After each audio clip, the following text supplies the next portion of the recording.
Es de mucha bendición el poder sentarse y crecer en una iglesia bíblica. Sí, Y el impacto que esta iglesia ha tenido a través de sus estudiantes ahora en varios países del mundo, sin duda es muy esperanzador para la labor de la iglesia. yo recuerdo, hermano, la primera vez que vine acá. Y yo estuve sentado ahí en la capilla, ¿no? Los seminaristas estaban ahí, todos reunidos. Y John MacArthur habló a los seminaristas con bastante pasión. Y él dijo, ustedes nunca deben olvidarse. Están aquí para estudiar la Biblia, para vivir la Biblia y para predicar la Biblia.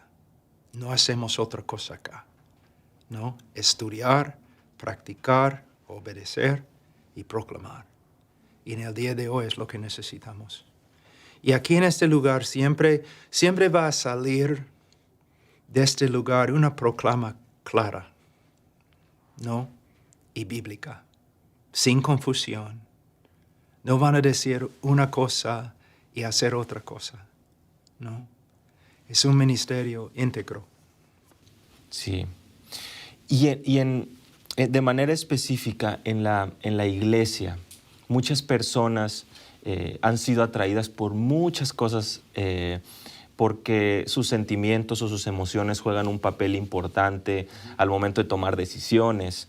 Y al parecer las iglesias se han enfocado en entretener y también desde el inicio con una música atractiva, tomando ese rol como para querer atraer más gente. ¿Cómo es que percibe esta situación? Hermano, nunca debemos usar medios carnales para atraer a hombres carnales. Nosotros tenemos la responsabilidad de predicar las Escrituras y no solamente predicar las Escrituras. Según Colosenses capítulo 3, 16, 17, no solamente predicamos las Escrituras, debemos cantar las Escrituras. Y una prédica tiene que ser bíblica o es herejía. Música, la letra tiene que ser bíblica o es herejía. No podemos simplemente cantar porque mueve las emociones. Tenemos que predicar porque edifica la mente, porque nos instruye, porque nos santifica. No, mira, si un incrédulo puede entrar en la iglesia y divertirse durante el tiempo de alabanza, hay problemas. Hay problemas, hermano.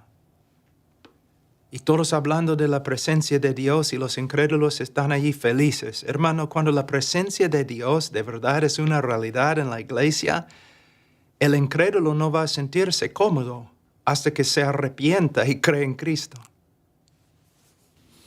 ¿Qué es adoración?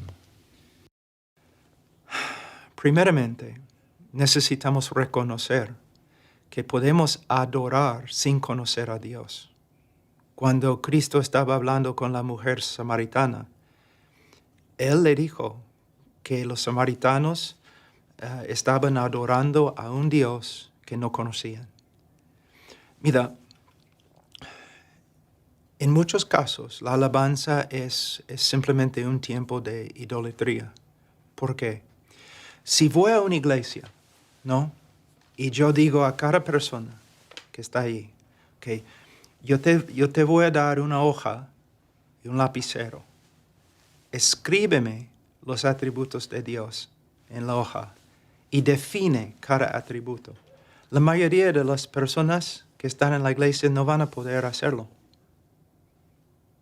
Pero adoran a Dios con tanta emoción. Están adorando a un Dios que no es necesariamente el Dios de las Escrituras. Juan Calvino dijo que el corazón humano es una fábrica de ídolos. Entonces, mayormente lo que pasa en la ausencia de un conocimiento bíblico de Dios, la persona hace un Dios a su imagen y adora el Dios que han creado. ¿Me entiendes? Muy peligroso. Pero la culpa ¿Quién tiene la culpa? Los ancianos, los pastores. No es la culpa del director de música, porque si él está haciendo cosas antibíblicas y los ancianos no hacen nada, es la culpa de los líderes, de los pastores de la iglesia. Y demuestra, no solamente que el director de música no teme a Dios, sino demuestra que los pastores no conocen a Dios, no entienden las Escrituras o no temen a Dios. Se me viene a la mente el relato del becerro de oro. Sí. El pueblo le pide a Aarón que le haga esto, un Dios, y él mismo le dice, aquí está el Señor que los sacó de Egipto. Ellos pensaban. Hermano, usted tiene razón, porque de nuevo es la culpa de los pastores, porque no están predicando las Escrituras, no están enseñando al pueblo quién es Dios. Y cuando hay una falta de conocimiento de Dios, el hombre va a crear su propia imagen, una imagen, un ídolo. Entonces la adoración es un don precioso que el Señor nos ha dado. Pero no tenemos ningún derecho de adorar a Dios conforme a nuestras opiniones. Especialmente cuando nuestras opiniones no están influenciadas por las Escrituras, sino por la cultura. Yo he entrado en iglesias, hermano, y yo estaba ahí pensando, ¿estoy en una iglesia o una discoteca? No debe ser así. Santidad, reverencia, el temor de Jehová, ¿no? Debe ser lo que controla nuestra adoración. He escuchado y ahora se me venía a la mente lo importante que es para que un líder de alabanza tenga una preparación teológica buena, sólida. Pero primeramente, antes de pensar en un seminario, esto debe venir del pastor. Sí. Mira, yo escribí un libro hace años acerca de los atributos de Dios y algo que me sorprendió. Usando textos de toda la Escritura, todavía quizás 50% de todos los textos provenieron del libro de Salmos. Entonces, el himnario de las Escrituras es el lugar donde vas para aprender teología propia, teología, la doctrina de Dios. Entonces, sí, mira, Dios mató a 2 directores de música en Levítico capítulo 10 porque ofrecieron una alabanza que Él no había pedido. No tenemos ningún derecho a acercarnos a Dios conforme a nuestras ideas o opiniones o emociones. No solamente tenemos que conocer a Dios como se manifiesta en las Escrituras, pero tenemos que acercarnos a Él conforme a los decretos de las Escrituras. Hay una gran necesidad de volver a una reverencia, pero esta reverencia es el producto de la prédica expositiva. Hermanos, tenemos que darnos cuenta, muchos pastores no pasan horas cada día en las Escrituras, minutos. La tarea principal de un pastor no es crear un show cada domingo, ¿no? O un tiempo de diversión. Es proclamar la palabra de Dios. Y para predicar bien, tenemos que saber lo que la Escritura dice, que significa que tenemos que estudiar bien. Con diligencia, la Biblia dice, ¿no? Entonces, los apóstoles, aún con el problema de las viudas, es un problema muy grande, muy importante, porque si uno descuida las necesidades de las viudas, el Señor va a disciplinar. Pero los apóstoles dijeron, tenemos que encontrar otros hombres nobles que pueden hacer esta tarea para que podamos estudiar las Escrituras. Creo que los pastores deben pasar mucho más tiempo a solas con Dios y con la palabra de Dios, a solas en oración. Es la única manera de sanar la iglesia.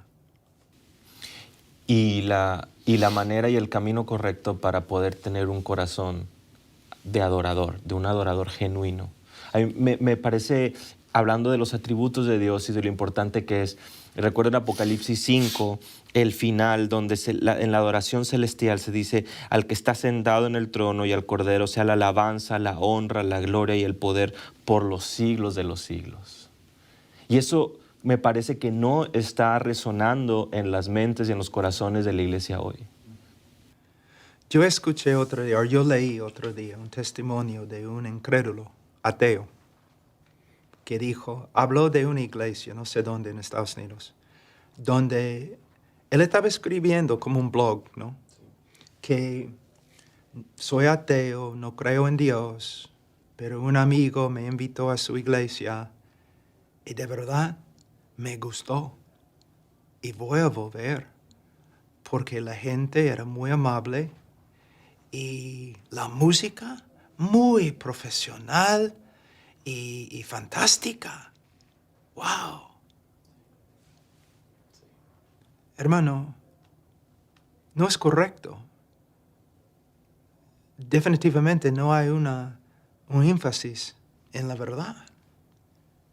En la prédica, el ateo no escuchó nada ofensivo.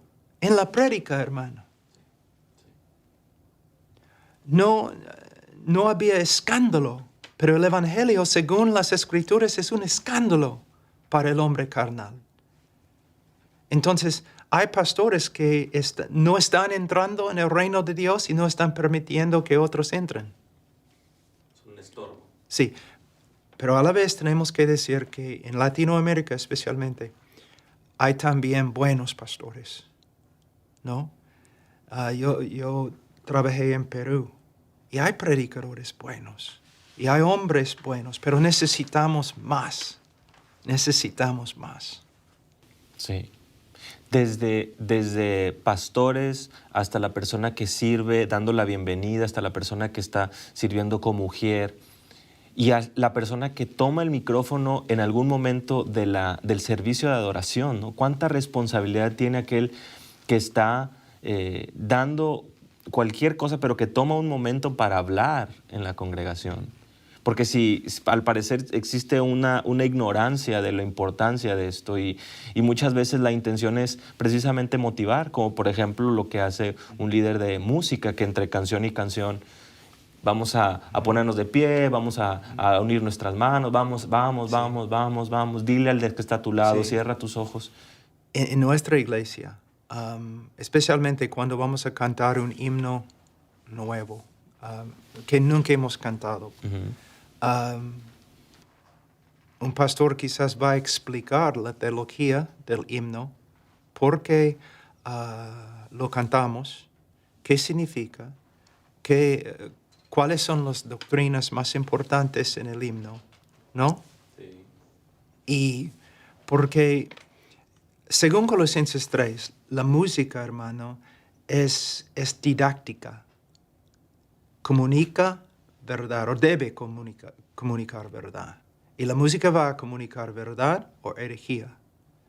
Entonces, es muy importante que los pastores estén involucrados. Yo conozco iglesias muy, muy buenas donde un anciano, ¿no?, que califica como anciano, según 1 Timoteo 3 y Tito 1, dirige la música, ¿no?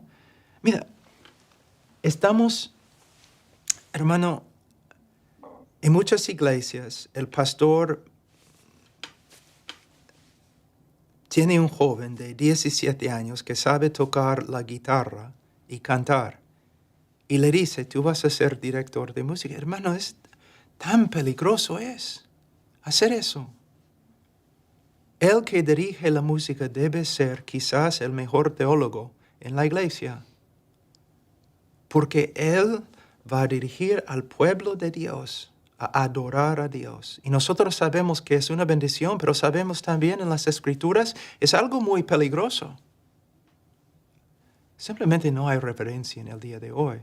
Pero no puedes tener reverencia si no tienes la proclamación de la palabra de Dios. Me da la impresión que por el hecho de tratarse de un arte, la música, y al momento nosotros como humanos recibimos halagos cuando uno hace muy buen arte, el músico se encuentra en una posición muy peligrosa. Su corazón corre mucho peligro porque es muy susceptible a las críticas, pero también a los halagos. Sí.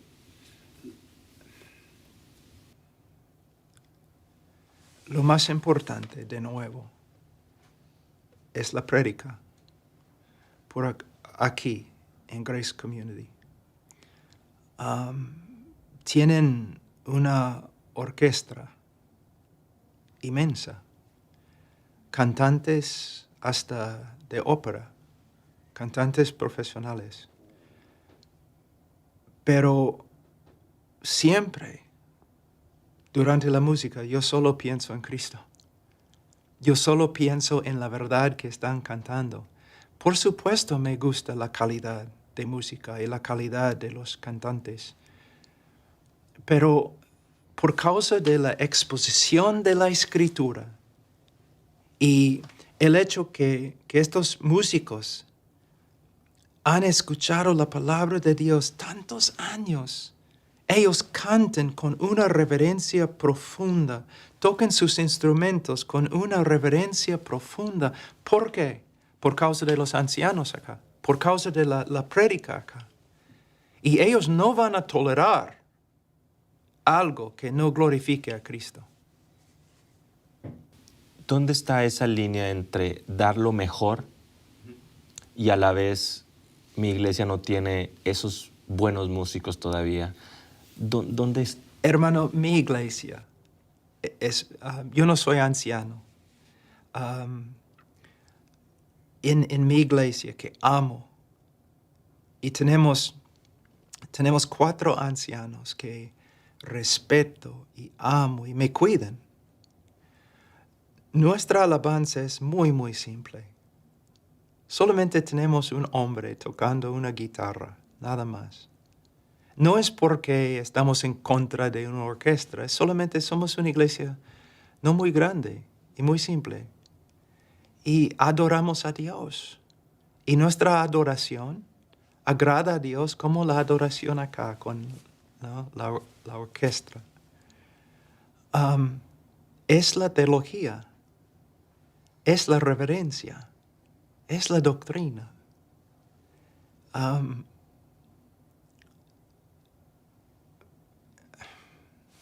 Es muy simple, hermano. Para concluir esta sección, Sí.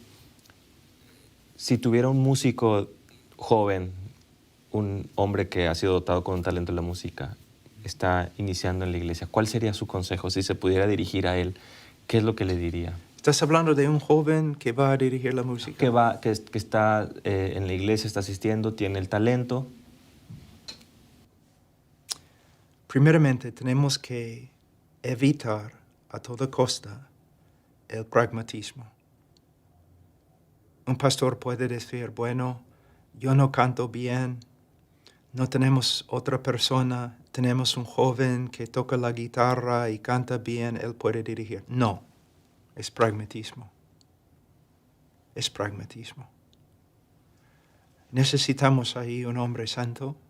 Recomiendo que el director de música que califica como anciano, no tiene que ser anciano. Mira, las calificaciones del anciano no es algo solamente para ancianos.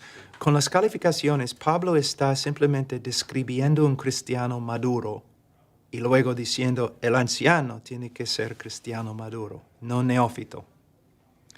Es lo mismo con el director de música. No podemos doblar la rodilla al pragmatismo.